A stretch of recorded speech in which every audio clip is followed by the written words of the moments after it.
backpacks for briefcases and have started to shape the world and our place in it. In an age of communities and networks powered by individuals more than states, they've become Planet Canada. These are the Canadians who aren't just visiting.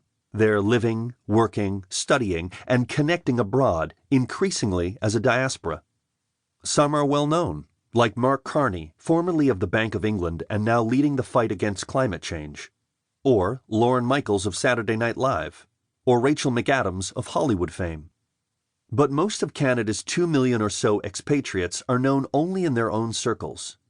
They're Canadians, usually by birth, always by passport, and often by association, but they're forgotten to Canada in terms of spirit and impact. When I first went overseas in the 1980s, Canada was the model of abundance in a world shaped by scarcity. Like Australia and a few others, we were the land of plenty, with educated people and prolific resources, along with the peace and prosperity that were so lacking elsewhere. We were one of the only middle powers with connections to East and West, North and South. When the world opened its doors, we entered.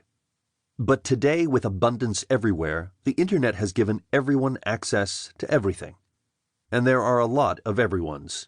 The global population is adding a new Canada every 6 months, and on average, each generation is better nourished, educated, and connected than when Manion and our generation went abroad.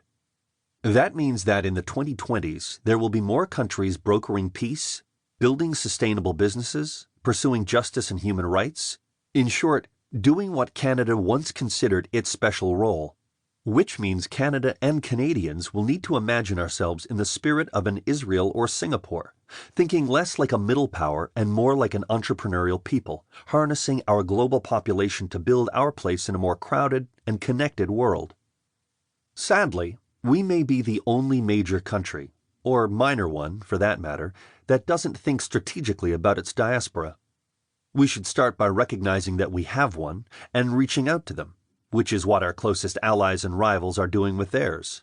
From Ireland to India, nations with global populations are increasingly turning to their diasporas for help, recognizing the decades ahead will be influenced by people networks more than power centers.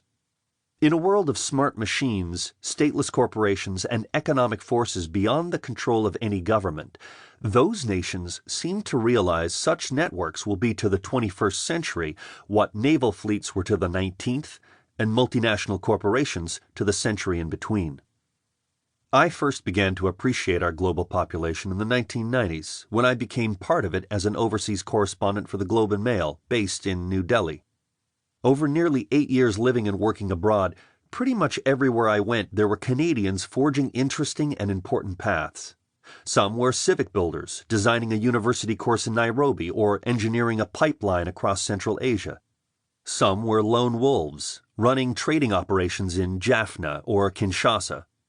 Some were up to no good, like the Briex geologists in Indonesia or the Cotter family whom I traced across northern Pakistan before 9/11.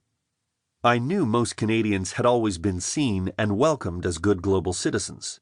But in that brief window between the Cold War and the War on Terror, as every corner of the world opened up, some peacefully, some through violence, it was evident that many Canadians, Louise Arbour, Stephen Lewis, Sergio Marchionne, were doing more than just going along.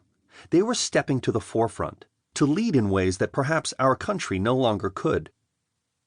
At the dawn of this new global age, the Internet remade global commerce, while cheap, easy air travel put more strangers in more strange places than humanity had ever experienced. Cheap, easy telecommunications kept them more connected too, in ways we'd never imagined.